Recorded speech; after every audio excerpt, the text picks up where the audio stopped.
Thanks for coming. Firstly, I'm going to start with a fire briefing, which is novel. So if the fire alarm goes off, you can follow the corridor and go down the stairs on the left in an orderly fashion and follow Marianne, who is not here because she is herding people up the stairs in the opposite direction to find this room. But she would be wearing a big fire vest, and so follow her, don't panic, everything will be okay. In terms of who I am, I'm Matt Bartlett, and I'm a research fellow at the Faculty of Law, and I'm sort of affiliated with the New Zealand Centre for ICT Law, which is based here in Auckland Law School, and also the AI Forum. So that's sort of how I fit into it. That's how I ended up here. And the other thing that I was going to say before I get into it was just why I'm doing this and why I sort of landed on this as a topic, which is that at a high level, I think we're in the middle of quite a significant paradigm shift where a lot of technological change has happened in a very short space of time, and it's changed big parts of the way that we live and big parts of how society functions and all the rest. And I think we're only now starting to really grapple with what that means. And so what I'm trying to do here is sort of my contribution to that grappling. And in particular, grappling with Facebook and Google as two of the big gatekeepers, two of the big players in that transition to an online world. So that's my motivation. In terms of how this seminar is going to work, I've had to kind of constrain myself a little bit because I could, talk about all kinds of different avenues, and there's all kinds of different things that we could talk about, but I'm going to focus on three in particular. But first, I'm going to give a bit of an overview of Facebook and of Google, and you guys probably don't need too much of an introduction to Facebook and Google, so that will be a very short overview, but I'm going to focus in a little bit more on how they make money, and so zero in on that because I think that's a really important piece to the puzzle, and that's probably the key context for then the rest of the seminar. So moving on from the overview, basically we're asking the question, are Facebook and Google too powerful? As has already been pointed out, that is a very simplistic and not very helpful question, but it makes for a very great hook.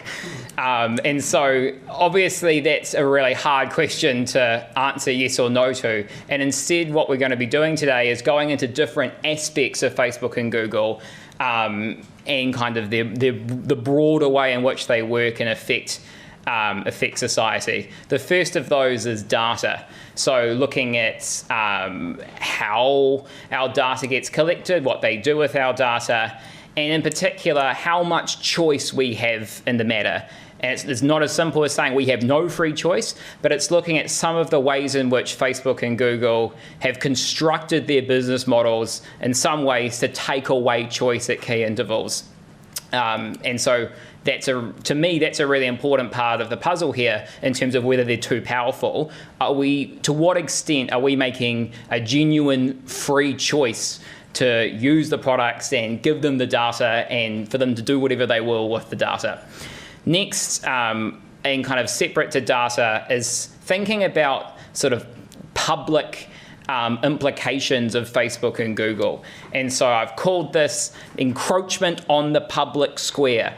And so my thinking here is to work through the ways in which Facebook and Google are changing the way that our democracy works, but not just, and I'm sure a lot of you know about elections and Cambridge Analytica and that kind of thing, and I will talk about that, but also just on a higher level, how Facebook and Google are gatekeepers for an increasing amount of what is important in society, what has value, what matters. All of these questions are increasingly moderated by the Facebook and Google platforms. And as I'm going to try and explain and prove, I guess, they're not neutral platforms, and they're not neutral in some pretty important and sometimes problematic ways. And so looking at the ways in which, I guess, Facebook and Google are distorting the public square, if you like. Next, looking at Moore's law versus state law. So what Moore's law is, if you don't know, is it's basically handy shorthand for technological development. So for a very long period of time, engineers have managed to double the transistors that can fit on a microchip. And if you don't know what that means, that is fine. And I honestly don't really do either, because that's computer engineering stuff. But the key takeaway is that for a long period of time, technological development has happened consistently, steadily, and in a way that is exponentially increasing. And so my point with that third idea is that while this technological development has been happening and Facebook and Google have been building their quite hefty moats around themselves, state law, i.e. governments responding to Facebook and Google, have stood still, and kind of looking at how that then creates monopolies and maybe some of the problems that flow from that. Okay, so that's my kind of reasonably complex sort of look at what too powerful actually means. So we're going to go in piece by piece and try to kind of wrestle with some of these hard questions. Yes, so basically data, democracy, monopoly, kind of in that order. But first, and then, like I have up there, I'll quickly talk about where we'll go from here. Not us personally, although we can if you'd like, but more kind of in society, as regulators, as lawmakers, what happens from there, what is happening, what should happen. And then we can take some questions. Okay. But first, like I signaled, let's just have a quick look at what our subjects are this evening. So, Facebook and Google.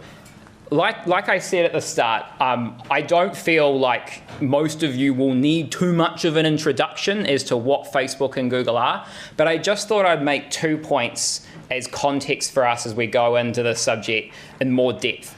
The first is that Facebook and Google are empires, and they are not just the applications that you deal with. And what I mean by that is, but take Google for instance. So Google has a parent company called Alphabet, and Alphabet is a conglomerate of different kinds of technological applications and other companies. So when I talk about Google over the next hour, I'm also talking about YouTube. I'm also talking about Android, Google Chrome, Gmail. You see all the various Google applications. Google's tried to get its hands into as many things as it possibly can.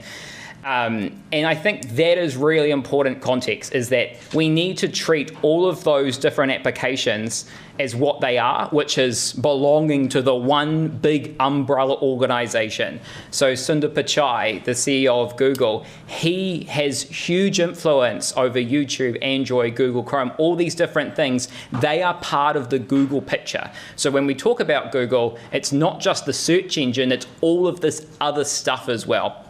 And it's also true for Facebook, maybe to a little bit of a lesser extent. But Facebook has done a great job, in some senses, of becoming the de facto social layer of the internet. And what I mean by that is they bought Instagram. Instagram turned into a giant. They spun off Messenger. So some people don't realize that Messenger and Facebook are the same thing, but they are. And WhatsApp is another example. WhatsApp, these are behemoths, right? So, that's the stat that I've put on the screen, that Facebook reaches 3.5 billion people each month. And I mean, I could just stand here and rattle off giant, unimaginable statistics all evening. I won't, but one more is that Google does 4 billion searches per day. So, kind of like I said at the very start, I think it is important to have a sense of the scale of which we are talking here. Like this is a big deal. Like Facebook is not some fun app, and if you thought that, you probably wouldn't be in the room to begin with. But neither is Google. These are very powerful, very influential businesses, and they control other kinds of applications that you might not immediately associate with them, but that is part of the picture. They are empires. Okay, the other thing that I wanted to draw out here was the COVID effect, because, let's not kid around, Facebook and Google were pretty big before 2020, but what COVID has done and the associated kind of lockdowns all around the world has accelerated the speed at which the online sphere has consumed and in some ways replaced the physical sphere. So here's some statistics. I'm sure some of this is pretty relatable content to some of you, but it's a huge across-the-board increase in people engaging in this online world. So they're watching 54% more shows and streaming services, and we tend to associate that with Netflix, but YouTube is the biggest streaming, it depends on the metric you use, but in some metrics, YouTube is the biggest streaming platform, not Netflix. YouTube is owned by Google. Obviously, spending more on social media, messenger services, these are activities that are just completely dominated by Facebook and Google. It's not to say that there aren't other applications that do similar things, but we really do have to have a clear sense of the scale of how much Facebook and Google are dominating here. So, looking at, if you're spending 43% more time on social media, there's a really good chance that you're doing it on Facebook or Instagram or one of the Google platforms. Okay, so that's the other piece of the puzzle. They're big tech, they're very big, and COVID has accelerated their influence and the extent to which they dominate big parts of our lives. Okay, next, like I said, we're going to talk about how they actually make money. And I think Facebook and Google have done a good job over the years of obfuscating this.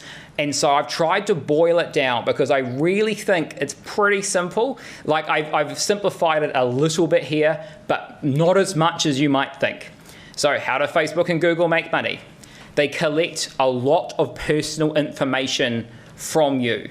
They use that information to get a good idea of who you are, how you act, how you're likely to act in the future, so they can predict your behavior. And in particular, they can predict when you are likely to buy something and what you are wanting to buy at a particular moment. Then they sell those predictions, or they auction off those predictions in a very sophisticated, completely automated auction market to advertisers. And so that process is kind of delegated to algorithms again. And advertisers pay a lot of money, it turns out, for very accurate predictions about how people will act. And then they do it again. And that's not, like, this is not a takedown, right, necessarily. Like, advertising is not new. Collecting information about people, for advancing a business model is not necessarily new either.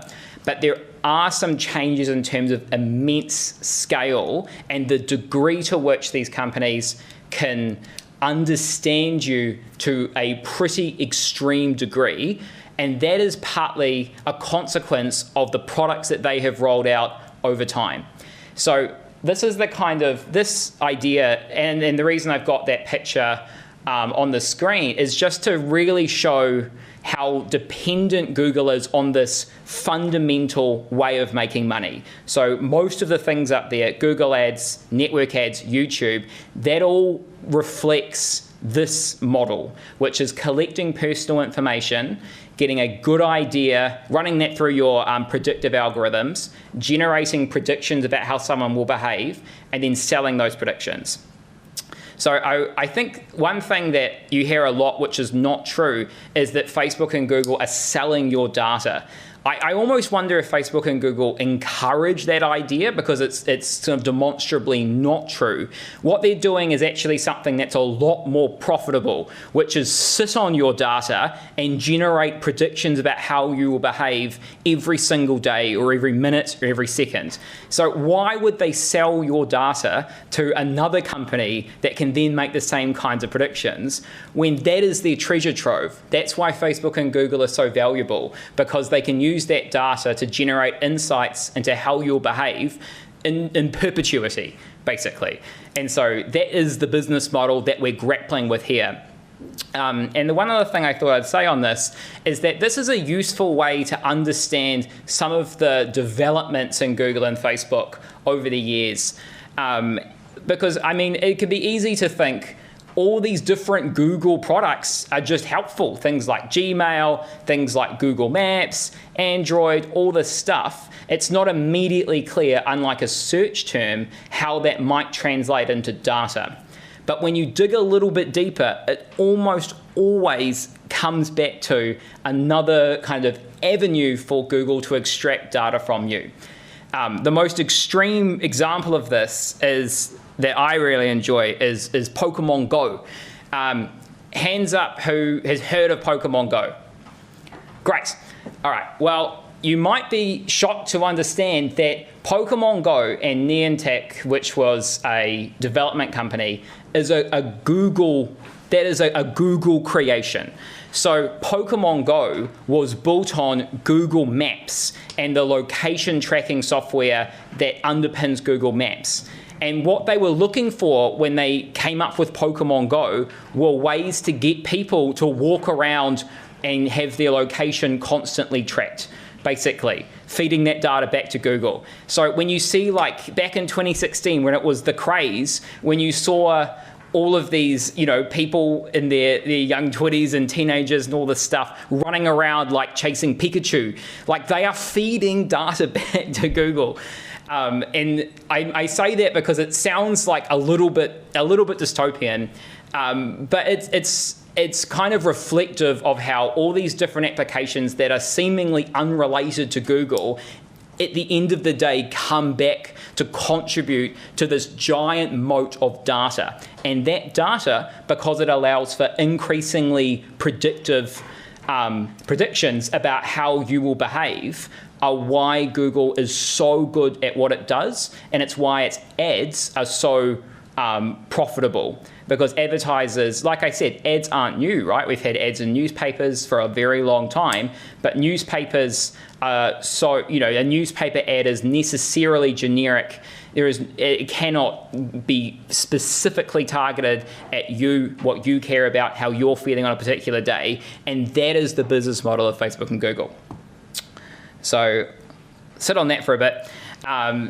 That's kind of the context. So basically where we're at is we've got big tech. Big tech's pretty big, and it's gotten bigger over COVID. Then we've got this business model that is built on data collection and prediction.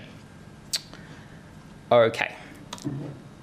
Next, let's talk about the first kind of argument or kind of area that I want to explore, which is data and choice. And I've already talked a little bit about it back then when I was talking about the business model. Right, let's think about data and choice. And it's hard to really get to grips with this without understanding some of the history behind Facebook and Google and where their products come from. And so a really good example of this, and you still see in the way Google is designed today, and Facebook for that matter, the linkages with Stanford's Persuasive Technology Lab. So in 2007, a psychologist called B.J. Fogg had this brilliant idea to run a series of experiments about how to essentially hook people on technology. And I mean, it's hard to know how much blame to place on him because he's an academic psychologist and he possibly wasn't aware that all of these like very hungry VCs and future Facebook engineers were just sitting there taking notes being like, this seems like a good idea. But a couple of the things that emerged from the Persuasive Technology Lab are lots of the things that we take for granted as part of online life. Things like push notifications, the dopamine hit when your notifications light up and you get like another 5 likes on your Instagram. Then their sharp red color and the way if you reload it, you get more. That is designed to set off dopamine hits in your brain. They studied cocaine, like they're not subtle in this class. And there are lots of examples of this that found its way into how these technological products are designed. So other examples, infinite scroll. So many people take infinite scroll for granted, but it's a design choice that Google and Facebook have made over a period, have made from an early stage that they've carried through. But if you sit back and think about it, it's not necessarily, it doesn't follow that if you have kind of a list of results, or if you have like a news feed, that it has to have infinite scroll, right? We're so used to that, and then you can just literally keep scrolling, sometimes for hours and hours. But that is something that has been built into the architecture of the technology. And that is something that comes from this legacy of, I know it sounds hyperbolic, but it's actually not. They've sat around and they've thought quite hard about how to hook people into their systems. And we have to understand that in the context of the business model discussion that we just had. Which is, getting more data into Facebook and Google so that they can then mine it for more and better predictions about how you behave. Now, if you're in the system because of the feedback loops that we were talking about, so the notifications, the dopamine hits, all of that stuff, you're going to be in the system for longer, you're giving them more data, they soak that data in, they get better predictions, and the cycle kind of continues. And I guess when we sit back and we're like, how powerful are Facebook and Google? Are they too powerful? One question that comes to my mind is, how much choice are we getting in this exchange? It's clearly true that Facebook and Google give us like some pretty incredible products. And like, I'm very, very far from like a Luddite who thinks that we should throw all of the technology out and just start again with quills. But at the same time, there's a difference between being a Luddite and trying to understand the basic infrastructure of Facebook and Google's model. And I guess my point here is that it's been built in a certain way to enhance these feedback loops and keep you in the system. Right, thinking about data as well. Data is not necessarily a bad thing, of course, and a lot of the time data makes products better, and then it is better for their users. And no one is arguing that that's not true. But the interesting thing is, in the life cycle of Google, the history of Google, the business, who have kind of, as the first big tech kind of company, and with the kind of business model that I'm describing, they've grappled with this. And for the first few years of Google, they were collecting all this information, but they were strictly using the information to make Google search results better.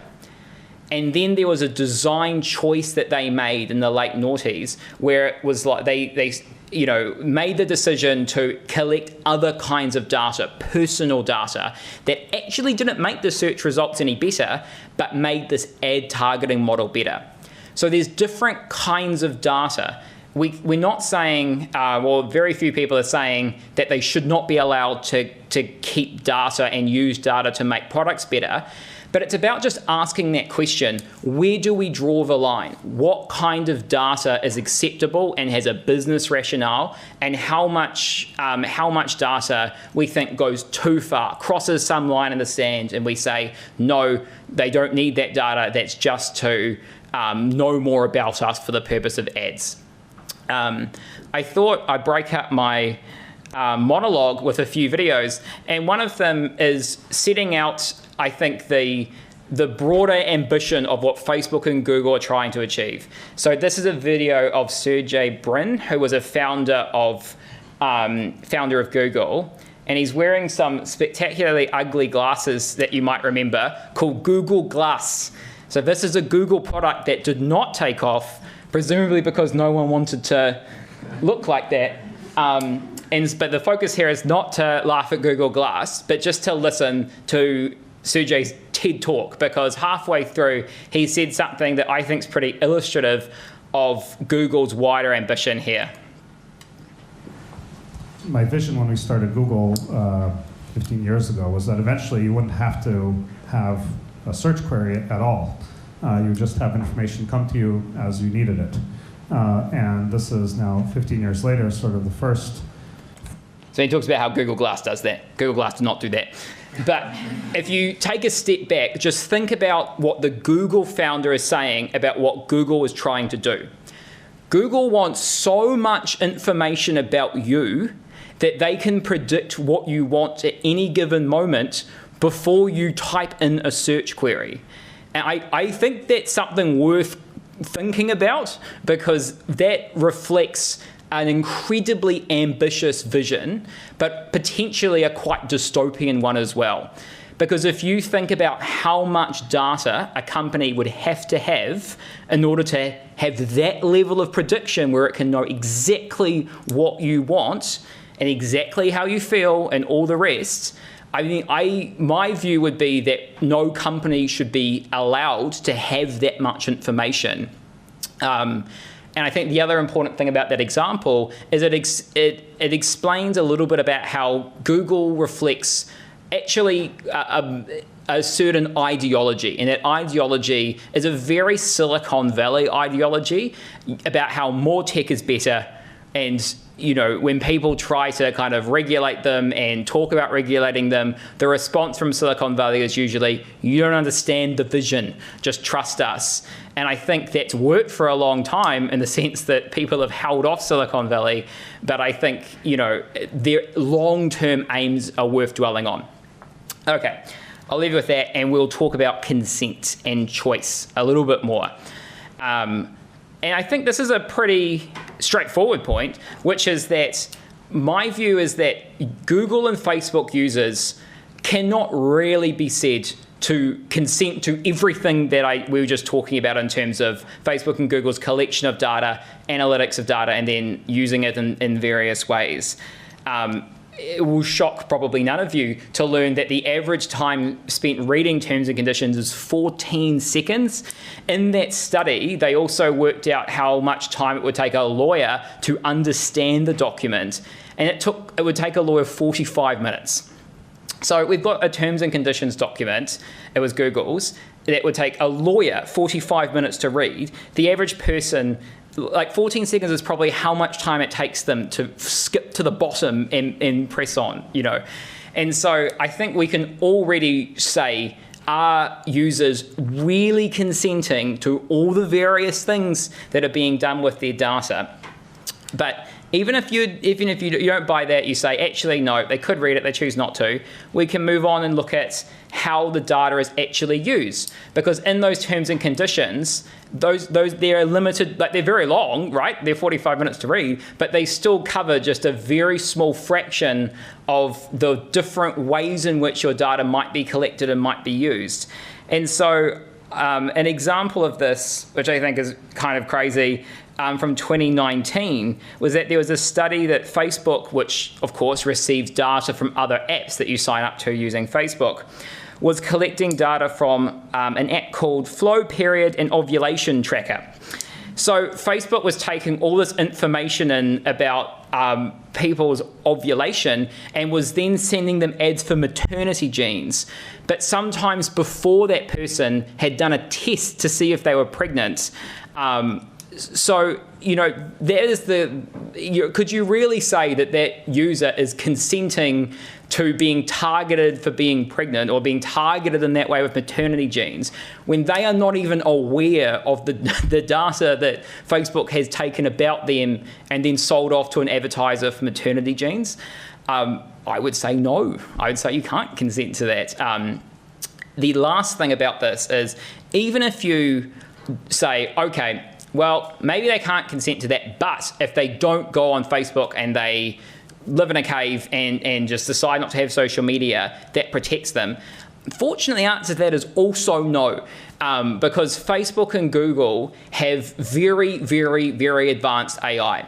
And one thing about personal information, your personal information, is that it contains a lot of information about your friends and family, other people in your life.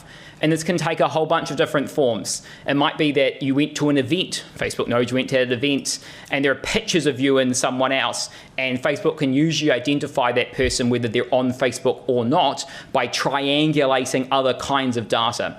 Another example is with health. Facebook might understand that a family member has a hereditary disease and might be able to work out that other family members are likely to have that disease and sell predictions about that, even when that person might not have actually been on Facebook or consented to that in any way because they didn't even go through the terms and conditions. So it's really hard to opt out of this system, is my takeaway point here. And that when we're thinking about whether Facebook and Google are too powerful, how much choice do you have when you don't understand, because no one understands exactly how this data processing works, how Facebook's ad system works, and when other people's data is reflecting information about you. That's an incredibly hard system to escape. And so that's one piece of this puzzle, is data and choice and whether we actually have it. Okay, I'm next going to turn to a bit of a separate point. So encroachment on the public square. What do I mean by that? Right, so when we think about what a public square is, and this is kind of like in a romanticized Victorian English public square, it's kind of like a metaphor for how people meet and talk and communicate and share information, maybe with a town crier. You know, you get the picture. And for a long period of human history, that is somewhat reflective of how information was exchanged and how relationships developed between people in society. And so this is a bit of a different point, but I think there's something really important about the fact that, to, I think, a large degree, the virtual space, the virtual world, has become that town square. The virtual world, which Facebook and Google dominate, has become the main place where people share information, get their news, get their understanding about the world, get to know each other even. I've got a few statistics here. The majority of people around the world, when polled, this is across a lot of different countries, social media was how the majority of people got their news. And when of social media, Facebook was by far the biggest. But then the majority did not trust social media. So we're in this terrible situation where people are getting most of their news from Facebook and other kinds of social media. They don't trust it, but they keep coming back to get their information from there. And I think we can see the strength of some of those network effects and feedback loops that we talked about in an earlier part of the seminar. And so we've got this situation where the public square is largely online, and that is where a lot of people get their information and news. That is not in and of itself a bad thing, I think. I don't think that, necessarily because it's online, it must be worse. But what I think we've got to reflect on is the way that Facebook and Google have kind of become the public square, but they are not neutral spaces. And I think this is a really important point, because when all of this information is being traded, this news is being shared, these relationships are being developed, that is not in some vacuum, but in a world with algorithms and rules that are shaped, that have some pretty, in some ways, some problematic design choices. So a really easy one, which I'm sure all of you have heard of, is this idea that the algorithms on your Facebook feeds and other apps will prioritize engagement. So if you have like a long policy document about tax, it's very unlikely to go viral. Very few people are going to read it. But what Facebook and Google do is accelerate the speed at which something that people will engage with will gain traction online. And that's quite a fundamental point, because that changes a whole bunch of other stuff. So it also changes how the media act, because the media, already struggling before Facebook and Google, have seen their revenue, controlled or really, really hit hard by the need to adapt to a social media world. And so lots of media organizations have struggled with that. And the ones that have done well are generally the ones that have adapted to putting engaging content online, whether we might think that engagement is good or not. So Fox and Breitbart are great examples of this, as some of the biggest and the biggest growing kind of news agencies on Facebook, because they adapted their business model much faster than more mainstream media outlets to this new world, this new public square where Facebook and Google have designed it in certain ways. And one of those is how algorithms have biases. And some of those biases are really obvious, like this idea of engagement. We know that sends certain content to the top of the newsfeed and keeps other content hidden from people. But there are other kinds of biases as well with how these algorithms work. So this is an example that was literally sent to me today about how, as a study of how Facebook's algorithm shows different job ads to different people depending on their gender. So it was a study of, there was a software engineer role at NVIDIA. Shockingly, the Facebook algorithm almost, displayed that ad to men.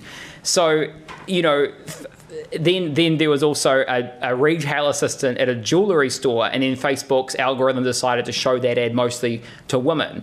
And there are all kinds of ways in which these biases creep into the system because the algorithms don't necessarily know better.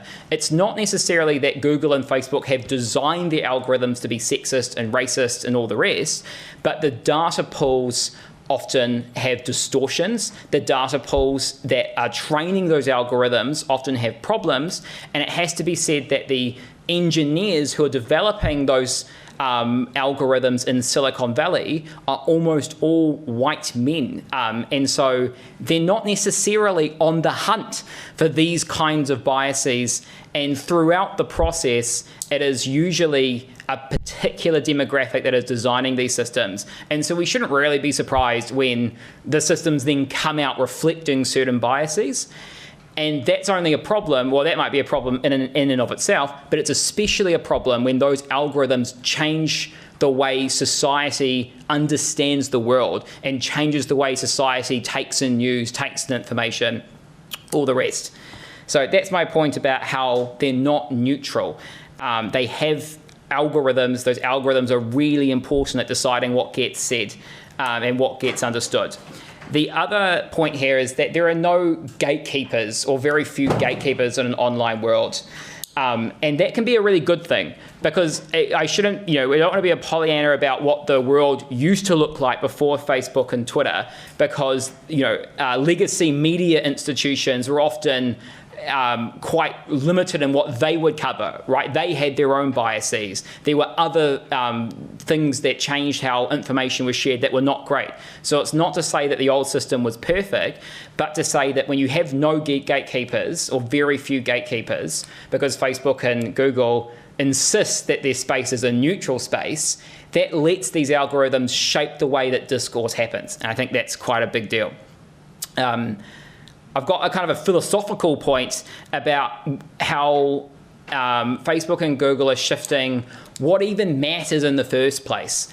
And I'm not going to go too far down that, but essentially, I'd ask you to think about how the fabric of social relationships as well have changed. So it's quite easy to pick on information and misinformation, but I think there are some pretty important ways that when and obviously with COVID, when we're all at home and socializing with friends over these platforms, we don't have much choice.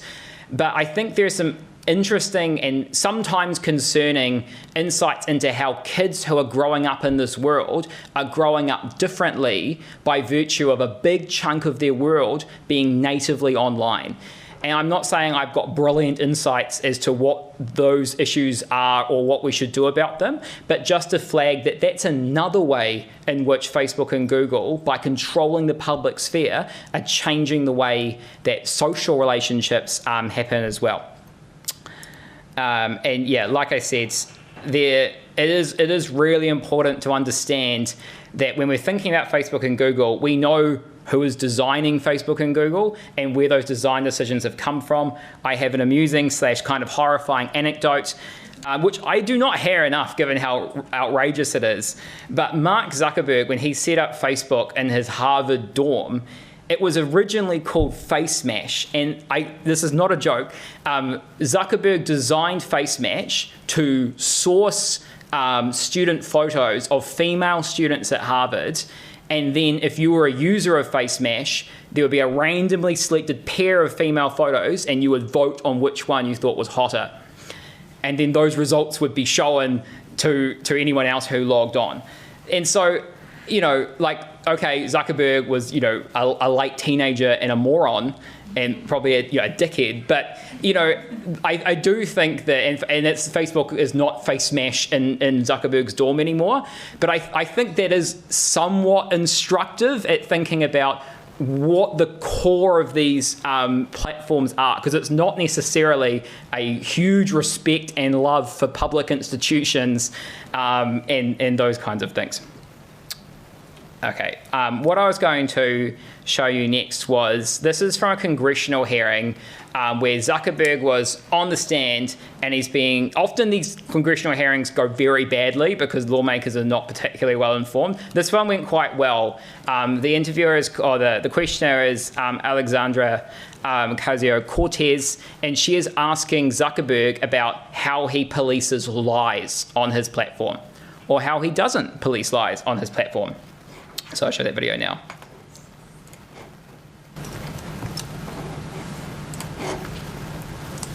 I run ads targeting Republicans in primaries saying that they voted for the Green New Deal. Oh, that's very quiet. Would I be able to run advertisements on Facebook targeting Republicans in primaries saying that they voted for the Green New Deal? I mean, if you're not fact-checking political advertisements, I'm just trying to understand the bounds here. It's fair game. I don't know the answer to that off the top of my head. I think. So you don't know if I'll be able to do that. Do you see a potential problem here with a complete lack of fact-checking on political advertisements? Well, Congresswoman, I think lying is bad, and I think if you were to run an ad that had a lie, that would be bad. That's different from it being Anyway, so that's basically an accurate summary of Zuckerberg's response, which is he doesn't have a response, right? Like, in fairness, Facebook are in this position where they are very, very desperate to not police what is true on their platforms. But when you don't police, and that's because it's very hard to police truth, and there's a tough and quite nuanced thing to have to do. But on the other hand, when you don't police truth on your platform, and that platform is then the de facto way information is shared in the world, then we've got some serious problems, like Ocasio-Cortez said. I'm going to zero in on one specific problem that we have, which is that Facebook can change the way that you vote in some very real and somewhat scary ways. And I'm zeroing it on this because when we talk about how Facebook can influence you into buying something, it might not be so obvious what the harm of that is, especially if Facebook is like, well, this person wants something, therefore I'm going to buy that thing. I think that can be concerning because it knows all that information about you, but that doesn't erode democracy per se. But what happens when Facebook does something like this, where it can change the way that you vote? And it can do this in a number of ways. One, the political ads that are shown, like AOC just kind of spelled out in the question.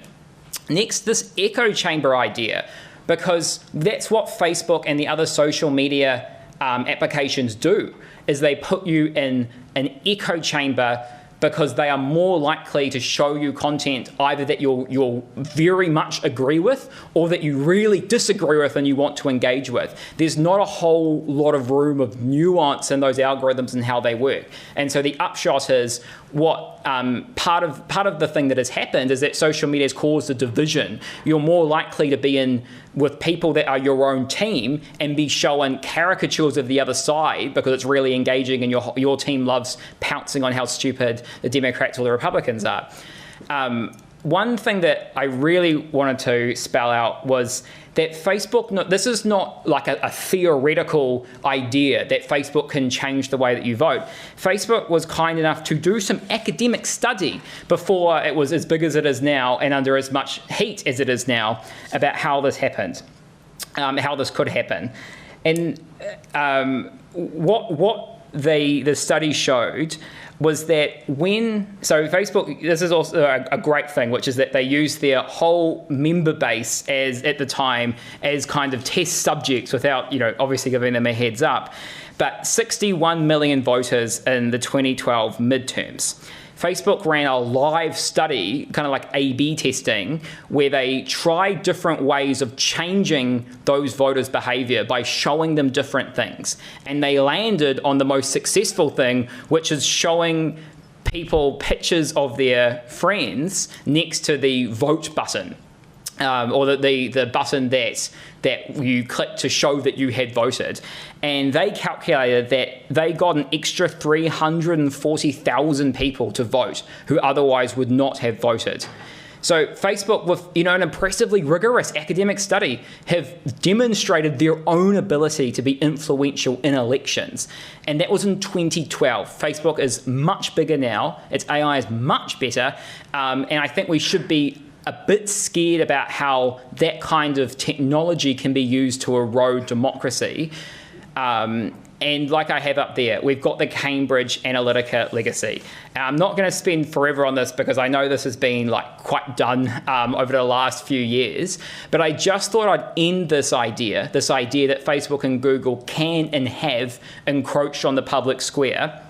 I thought I'd leave you with this very accurate tape, which is from the managing director of Cambridge Analytica, Mark Turnbull. And this is a setup, a sting operation. So he's being taped. He thinks he's talking to a new client about Cambridge Analytica's services. And Cambridge Analytica, for those of you who might have forgotten, is a Facebook, I don't know what you want to call them, maybe a politics consultancy would be the generous way of putting it, where they use Facebook and weaponize Facebook in order to change the outcome of elections for one particular side. And this is them caught on tape kind of talking about their view on that. Another meeting was arranged, and this time, a fortnight later at a different London hotel, we get from Cambridge Analytica a memorable lesson in modern electoral tactics. The two fundamental human drivers when it comes to taking information on board, effectively, are hopes and fears, and many of those are unspoken and even unconscious. You didn't know that was a fear until you saw something that just evoked that reaction from you. Right. And our job is to drop the bucket further down the well than anybody else, to understand what are those really deep-seated underlying fears, concerns. There's no good fighting an election campaign on the facts, because actually it's all about emotion. And in one of their recent... So obviously he's like a Bond villain. So even if you move away from how hilariously and clearly awful the man is, and Cambridge Analytica self-destructed in a very public way. But one of the things I would like to leave you with this evening is the fact that for all that Cambridge Analytica self-destructed, the actual tool and the capacity to do what they did or claim to do is still around and will only get more and more effective, because this is a very ongoing Cambridge Analytica was caught, but there are many other kinds of agencies doing the same kind of shady work that Cambridge Analytica is doing, and it's very hard to track and really stop that from happening unless you ban political advertising on Facebook, and other social media, which is something that I think should happen. And I guess that's part of the thing that really gets me quite concerned, is the idea that you will be able to work out exactly what someone is scared of and then deliver them content that will evoke that fear. Perhaps it's of immigrants, perhaps it's of a minority. You can evoke that fear and cause them to vote a particular way, and they might not be aware of it. And at that point, elections lose just huge amounts of integrity, or the integrity that they have now, because you're then turning over how people are voting to these kinds of shady operators that understand much better than lawmakers how powerful Facebook and micro-targeting can be. On that point, we'll talk about Moore's law and state law.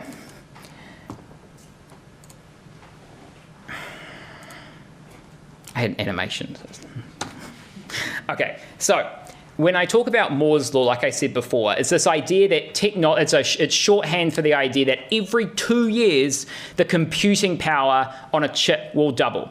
So the efficiency, the kinds of applications you can build, and then the exponential growth from that follows as a consequence. Now, lots of you in the room will be lawyers. I wonder how many of you will agree that lawmaking gets twice as efficient every 2 years.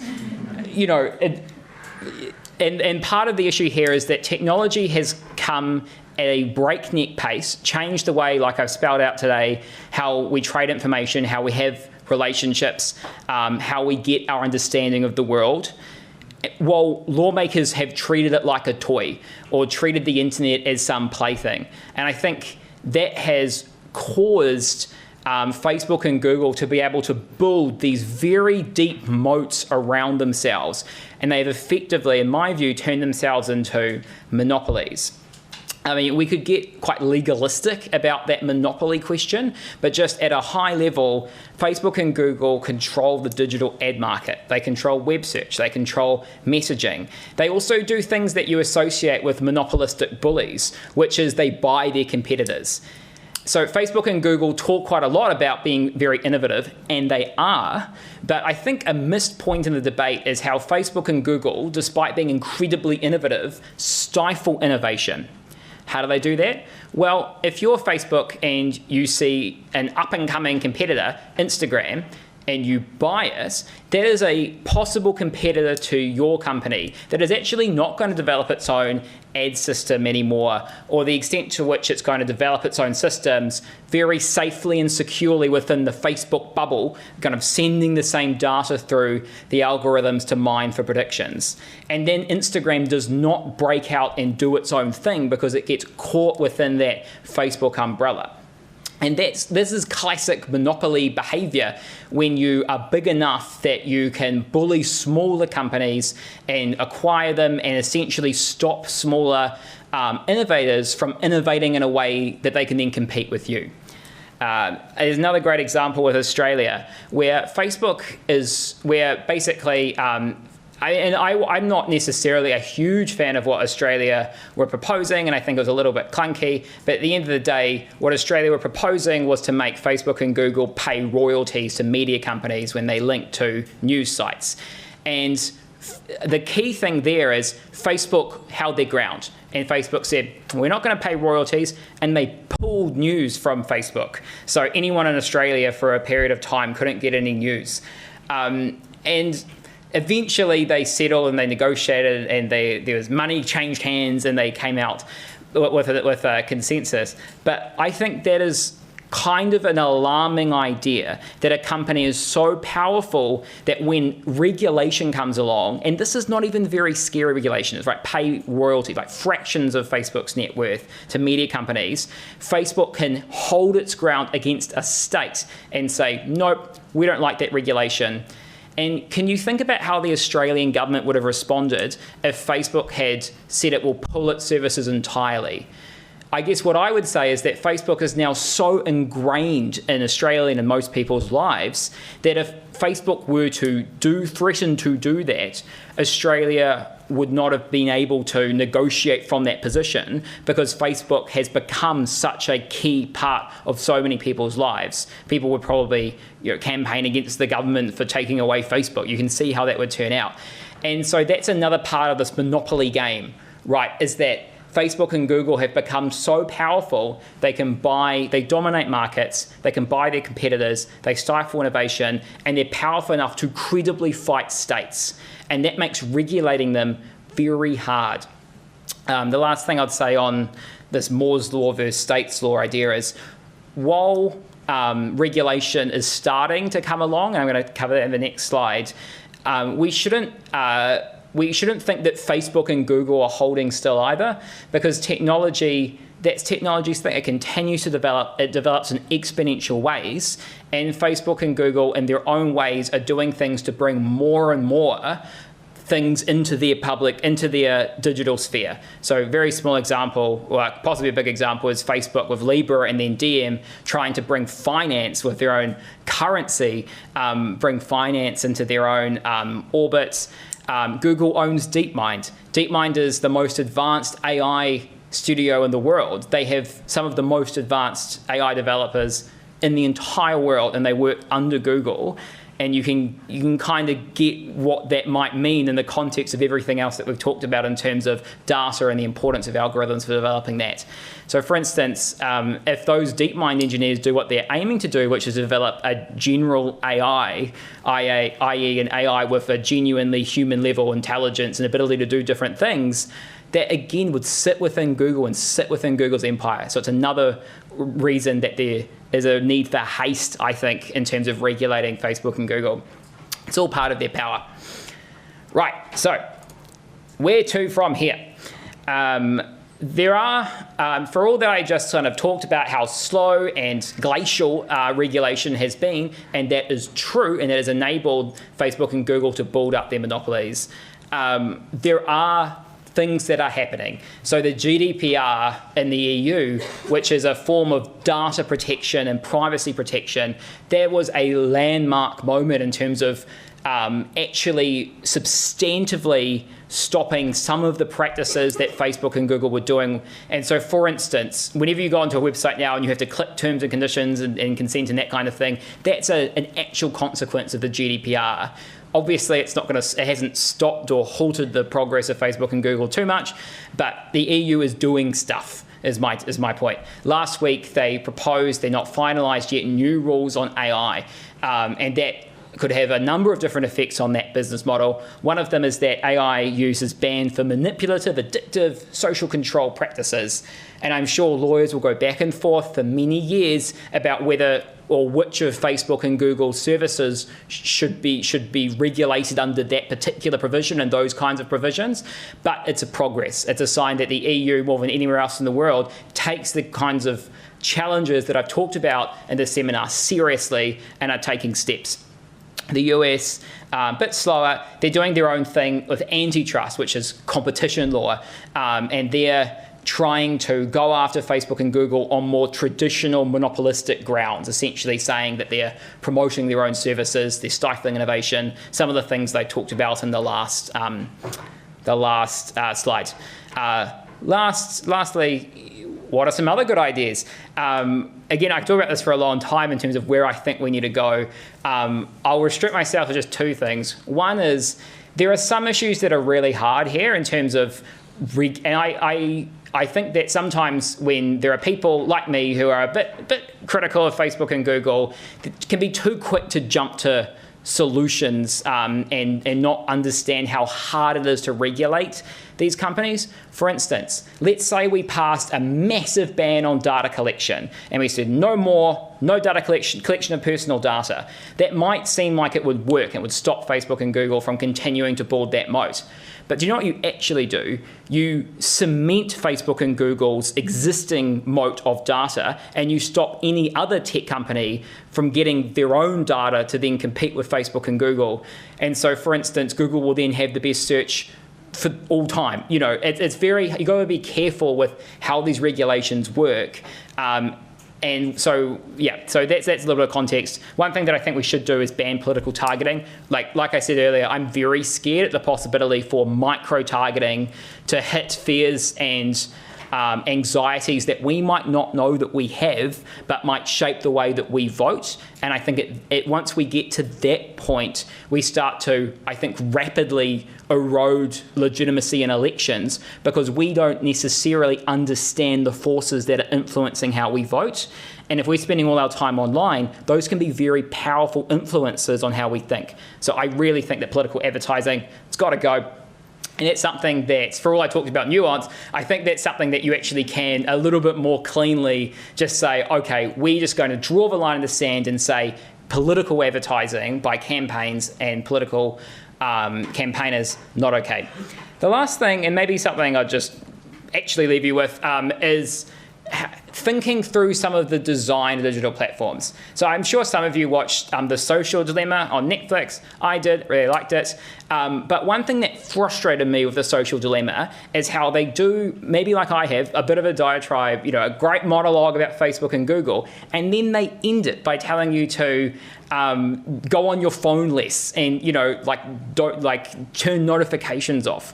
And though that is such a tiny nudge in the sea change of systematic incentives and other things going on, and what I would rather we had a conversation with, it's great if you can delete Facebook from your phone. I would rather we had a conversation about what kind of infrastructure we want these digital platforms to operate on. So like I said, we take some of these things for granted, the things that hit us with serotonin, the infinite scroll, the notifications, all of those things. If we started to have a discussion about whether those are okay or whether we actually think that we need to reconsider this whole thing, like what kinds of digital platforms are we okay with? How do we want them to function? My final line that I've written myself is thinking about what we value. So I think that's probably the most productive way to go forward in the conversation. So thinking if we value, for instance, free choice in an election and not being influenced by forces that we cannot see, that seems like a line in the sand that we can then regulate around. Other things like privacy, like how much information as a society are we comfortable with private companies having? I think, for instance, Sergey Brin's sort of vision of Google having all the information and being able to tell exactly how you'll think, that's way too far. But there is a continuum, and I think that's a really important spectrum to consider. Where do we want to sit on that continuum in terms of how much personal information companies should have? But yeah, so that's the thought I'd leave you with. Facebook and Google, are they too powerful? Like I said, it's a little bit clickbaiting, but we've got a few different more granular discussions that we can kind of work through. This idea about data and choice and the extent to which we are actually choosing to give Facebook and Google the data that we are and then what they do with it. This idea of the public square. How much do we want to protect the public square from encroachments from Facebook and Google? And to the extent that Facebook and Google have already become the public square, what do we want in terms of how that square operates, what algorithms do and that kind of thing? And then lastly, in terms of the monopolistic stuff, are we really happy? Like, they are terrific businesses in terms of creating new stuff, but do we think they go too far in terms of stifling innovation? Those are three avenues of thought for us. And yeah, that's basically all I have. And now I thought had some questions. And Marianne, I believe, is going to, I believe Marianne is going to come around with a mic for people who have questions. And we can have a discussion. Who's got questions? A question. Okay. It's reality. So I do political advertising. We have a by-election happening at the moment in Auckland for Albert Eden Local Board, and I'm involved with City Vision, which is the progressive Labour Green group. And I could target and add at people that live in that electorate that are Labour Party members, Green Party, except I can't on Facebook. It's blocking it. So it used to be extremely easy, and this tiny little thing here in Auckland is currently being blocked by Facebook. But all I have to do is form, Mount Eden Parents Group, and I can run the ads easily through that. So humans are, there's so many ways to beat the system. And if you look at the biggest spenders in America right now, it'll be like, I think Stacey Abrams' Fair Fight was massive. So you can always find another way through that. Whatever rule they set up, people can always figure out how to do it. And I think I love political advertising. It's fantastic for what we're trying to do, but when it's on your side, it's good, but when it's on your side, ain't so much. Yeah, that's a really good comment.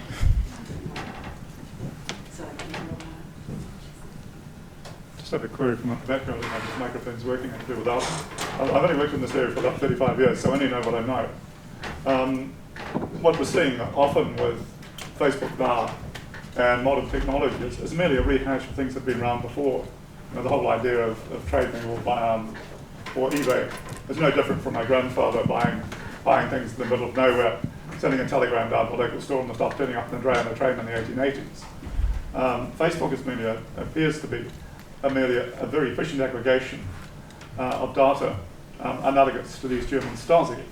One of the questions that people who use social media have to ask is, why are they happily and willingly providing data through an electronic intermediary, where much of the communication can be done face-to-face very discreetly? If you want someone else to know anything about you, give it to a third party, which is exactly what you're doing. The right comparison with regard also to control of Facebook and Google in China with Weibo, and Russia's also has particular issues. So you do have choices whether you put Facebook, whether you use Facebook. I personally do not. I've had dealings with the internal lawyers of the companies that you mentioned.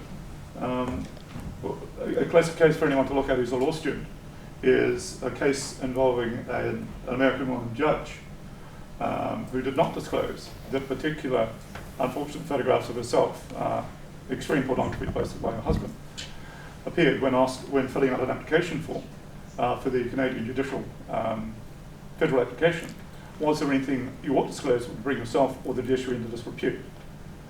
She took no. The Canadian Judicial Council then spent 4 years and nearly $4 million having them removed from the bench. I guess one thing I'd say is I think it's really good when people make individual decisions to do things like remove themselves from Facebook, make personal decisions to stop the third party, like you say, having access to their data. But I think we need to be realistic about the fact that very few people are going to take the kind of the high road there.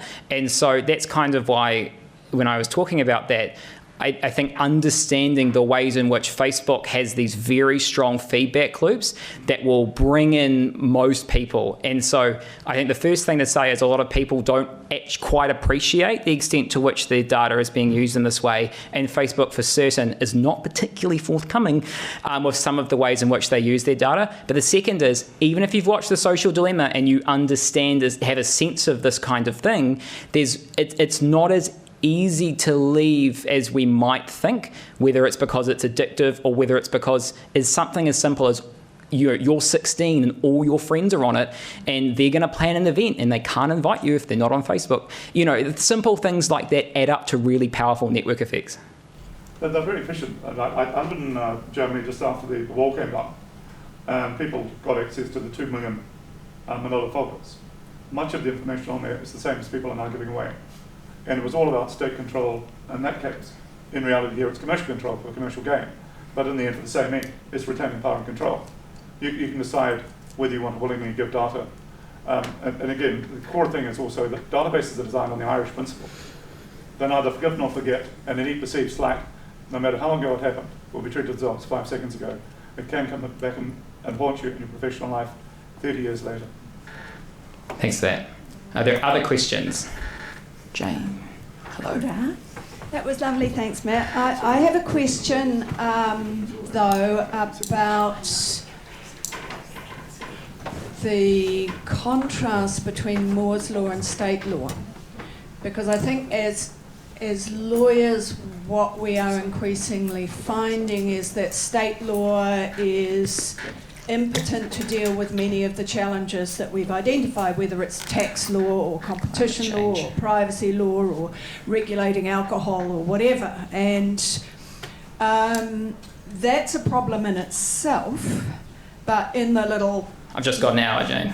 Yeah, in the little zone that I work in, which is the international trade rules, what we've seen is a very deliberate and effective move since 2010 by GAFA, Google, Amazon, Facebook, Apple,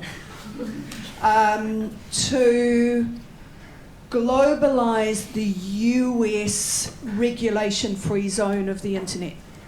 And so now we have countries, including our own, signing up in the name of e-commerce trade rules or digital trade rules, commitments not to regulate, for example, requiring the disclosure of source codes or algorithms that mean you can check whether in fact they're compliant with that regulation, not requiring them to have a local presence in your country so they're subject to your jurisdiction, not requiring them to hold the data even in a country where you have some sense of there being some form of regulatory regime. And so, I think we've got to start thinking across the different layers of regulation, because we tend to be very siloed and we tend to be very state-centric, and they are not. And so I think we need to look at that. And the last point I'd make is that in the Waitangi Tribunal we've just had, in the final part of the challenge on the TPPA, the digital issues. And for Māori, the issues are much deeper, because data is not commodity, asset, individualised personal information. It's whakapapa, it carries with it a whole range of collective consequences and so on. And so it requires us to think completely outside the regulatory and legal boxes that we're used to. Yeah, I think that's totally right. And one thing that I didn't mention, is running out of time, and that idea of Moore's law and state law, and also thinking about how we've got to this position. Don't underestimate the ways in which Facebook and Google have wormed their ways into the regulatory scene with their own kinds of operatives. I think because they've done a very good job at being kind of flashy tech companies, it's very easy to talk about, like, the coal businesses and their lobbyists, and then ignore the fact that Facebook and Google outspend all of them. Facebook and Google do and have spent an enormous amount of money on lobbyists, and that has done quite a lot to slow the pace of regulation and change how it is brought in when it is brought in. And there are Jane's right, the other thing to think about here is needing to think outside the box. It is very clear, hopefully it was clear from my seminar, that regulation has been woefully inadequate at really grappling with the actual issues here. Obviously, competition, antitrust, monopoly, that is one part to the puzzle. But what I've tried to talk about tonight is this broader picture, things like the public square, things that maybe we should value, and we want to think outside the square in terms of maybe because this is a new paradigm, maybe we need new kinds of laws. Great point, Jane. Hi. Hi. Just got a quick question. What do you think of the idea of these companies paying us dividends for sharing our personal information, or like royalties? Yeah, it's not a terrible idea at all. And I say that because that's one of the proposed solutions out there. Basically, these things called data unions. So one idea is that because it's so hard for individuals to negotiate with Facebook and Google, maybe we should kind of unionize or have data unions of millions of people. They negotiate with Facebook and Google, and maybe one of the things that they do when they negotiate with Facebook and Google is say, okay, you can have access to our these unionists' data, but on these terms and in exchange for this compensation. Because it is hard to see how it plays out, because that's just because it's such a radical change to the current relationship we have between users and platforms. I wonder if we will eventually get to a point where we look at options like that, and data is treated like a commodity, like oil. Is this working? Yeah, it's quite quiet. Ultimately, though, data unions probably aren't going to have much effect if even Australia doesn't have much bargaining. I think you made a really good point, and that leads into Jane's point that maybe the only way to regulate them is for multiple countries to do so all at once, because really, if New Zealand were to pass a law that Facebook didn't like, then we wouldn't really probably be able to use Facebook for very long. They'd probably just be able to cut us off. I went to I was listening to a Zoom seminar by a professor of economics called Nicholas Economides from NYU a couple of weeks ago. And he said that us selling our data for free to Facebook and Google is a market failure. In economic terms, there would be some groups of people who would charge, a certain amount for that. Some people would rate their privacy very highly and would want to charge a lot for that. They force us down to nothing because of their market power. And what's happening is that there are really two markets. There's a market where consumers sell their data for free to Facebook in return for the services that they provide us. And there's the other market, which is almost invisible to the consumers, which is the market that you were describing, where they're selling predictions to advertisers. And because those two markets are linked, this is the market failure he was talking about.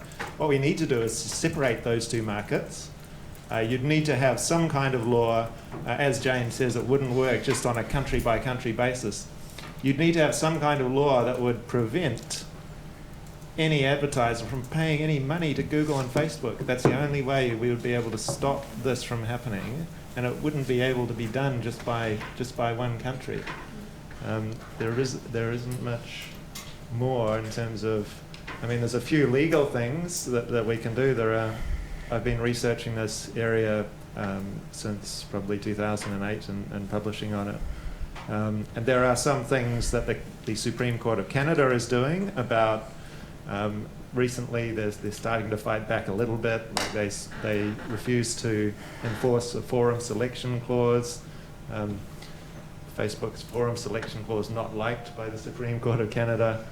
So they're refusing to enforce some of the clauses in these terms and conditions that we seem to have no choice but to agree to.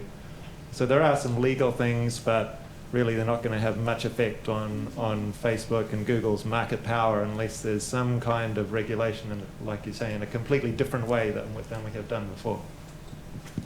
Yeah, I'd agree with that. Can I disagree as well, though? Because we've been dealing with this in the tax area, for example. And tax evasion by these companies is legion. But the OECD, the US, has blocked the development of a collective tax mechanism for the digital companies. And so a number of countries have introduced digital services taxes. And the US has brought Section 301 Trade Act investigations against them and tariff retaliation, France, India, and so on. And so you've got a failure of global regulation, and you have got countries who are taking those initiatives and getting retaliation, but the more countries that are doing it, the more space there's going to be for it. So it's not a either or, it's a very iterative political process. Yeah, it's a good point. One thing I think was raised, and I didn't talk about it in this seminar, but the China example is also quite instructive, and that is actually, for all that you may walk away thinking that Facebook and Google are worse than you thought, there's some terrifying stuff going on in China, and that is what Facebook and Google use politically. They say, look at China, they've got not a Black Mirror episode, they have a social credit score, and that's based on lots of the same data points that Facebook and Google are collecting, and Facebook and Google kind of say, well, look, is that what you want? Do you want centralized control of all that data running through the Chinese government to do what they wish? And that's all part of the gamesmanship on a political level. And that's what it is. It is gamesmanship. The EU has been stronger on this than the US, but I think for a long time the US has been kowtowed by the tech companies saying, don't regulate us. We need to evolve because we are the capitalist alternative to China, and I think it's been very effective politically for them. Right. Yeah, I just question the efficacy of taxing Facebook, given structural features mean that they can run at losses, they can sustain that kind of thing and still be successful, particularly given the returns to scale. So I'm not, and particularly given how large the revenue are and how a tax would be such a small slice of that, how that would resolve the data issue. Yeah, I'm not necessarily advocating for it. Yeah. No, that's a good point. I'm also quite interested in the public space idea. And one of the counter arguments I've come across is the whole thing around the marketplace of ideas, which is that, yeah, sure, people do lie, but it's up to the market response is for other people to tell the truth. How would you respond to that? Yeah, there are a lot of things you could say in response to that. The first is that it's quite theoretical, this idea that, like, it's very kind of classic freedom of expression. People should be able to say whatever they want, and then the truth will emerge. And the reality is that is not what happens. And especially given that, like I was saying, this is not a neutral square. So the outrageous stuff, the misinformation, that is picked up and accelerated by the algorithms in a way that, you know, gentle, reasoned academic discussion about, you know, things that we might think might happen in the marketplace of ideas. And to be totally fair, I think there is possibly something to be said for Facebook and Google and other actors' removal of gatekeepers, and that's kind of resulted in kind of the mess that we talked about. But there are positives. So allowing anyone to get on and say their piece can give a voice to people who may otherwise not have had their voice heard, and give them a chance at going viral and building influence and all those things. So it is there are nuances here. It's not as simple as it's a terrible marketplace. The marketplace doesn't exist. But I would say to you that the main response is that structural forces mean that kind of idealized discussion does not happen, and misinformation and hate speech and those kinds of things result instead. Another question. I was just wondering what you think the relevance of things like the new iOS update are in this space.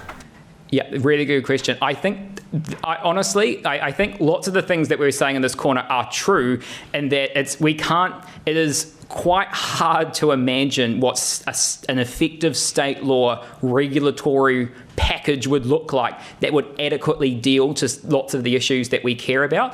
And I think that private responses from companies like Apple, who maybe see in their interest to position themselves against this ecosystem, this kind of business model, I think they have merit. I think it's definitely a good thing what Apple is doing, and it's also interesting taking a back step to see Apple position itself oppositionally to Facebook and especially Facebook in that way. I mean, I don't think it's perfect. Like, it's not going to resolve lots of these issues overnight.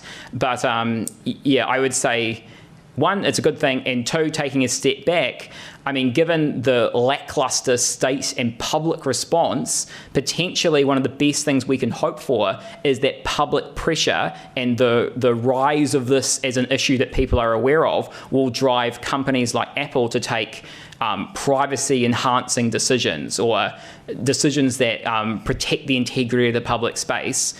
Because the reality is Apple can do a lot more damage to what Facebook and Google can do than most countries can. Question over here. Hey Matt, it was a wonderful presentation. So I'm probably going to speak from someone who's grown up in Saudi Arabia and Pakistan. In Pakistan and Saudi Arabia, as you would know, both homosexuality and apostasy are illegal. And the state has used its apparatus at times and ways in order to make sure that these companies would provide the state with data. So when you talk about regulation, I'm rather fearful, because I'm like, well, this should never happen. There was a time in Pakistan when people were actually put in jail and put to death because there were people who were blasphemizing against the name of Muhammad and God Almighty, and they were put in jail for that. And the state was using not only the state apparatus, but also requiring that Facebook make sure that people are firstly not able to blasphemize against the name of Muhammad, but also make sure that any such event ought to be reported to the state. And the company was doing that. And this was way back in 2010 when they decided not to do it. Firstly they weren't doing it. They banned Facebook in 2010 for about a year or 2 years. And then they banned YouTube because apparently there was some blasphemous content on YouTube. And then they basically allowed both of these, when they had an agreement of sorts, they basically allowed them to continue their work. My problem is that if you want regulation, and you're talking about regulation, which is wonderful, we must have regulation. From a Western point of view, yes, entirely different, but from the Eastern point of view, where you do not have free speech to begin with, how do you make sense of that? Yeah, it's a really good point. It's a very vexed question. I'd say the first thing I'd say is just coming back to the China point, which is that when we have this discussion about Facebook and Google, to be aware that centralized state power over that data and the information about people, that is something that we need to do both at the same time, right? We need to say what Facebook and Google are doing now is bad, and we need to maybe think about how to regulate that, but while still thinking that the China and the examples of Saudi Arabia having the access to that kind of data, which is very scary, that is also hard. So I don't necessarily have, I don't have the solution because it is such a vexed issue. But I think one thing is that we need to be able to point to centralized control of that data and say that that has problems and have ways of addressing that, and also at the same time have this discussion around Facebook and Google and less centralized states. Don't you think it'd rather be a private entity than a state entity? A state entity with its coercive control versus a private entity. They're two entirely different things. Well, they are and they aren't. In the endpoint, remember what Sergey Brin said. Google's endpoint is having all the information to predict exactly how you are going to think and how you are going to behave. And that's been the goal for a lot of, centralized authoritarian states as well. Maybe it's, their dream. And if I guess my point is, if an entity has that level of control, data, all the stuff to give them that level of insight, must be avoided. That must be avoided. It's so bad that I wouldn't necessarily say, oh, we need to take the company, or because the company would be less bad than a state. That's not immediately obvious to me, to be honest with you. I totally understand why that might be the case, but I guess my view would be that they're so bad in different ways that we just need to ensure that neither can happen, and that is very hard, but I think it's the only option, because we can't have companies with that much power, but we also can't have states with that much power. Hello. Hello. Thanks for talking about this complex issue. My name is David, and I wanted to ask you about your opinion regarding 3 different issues: Facebook's profit, Canadian AI tool, and the future of general AI and AA. Okay, so I think Facebook's profit is they make too much money, and it comes from bad places.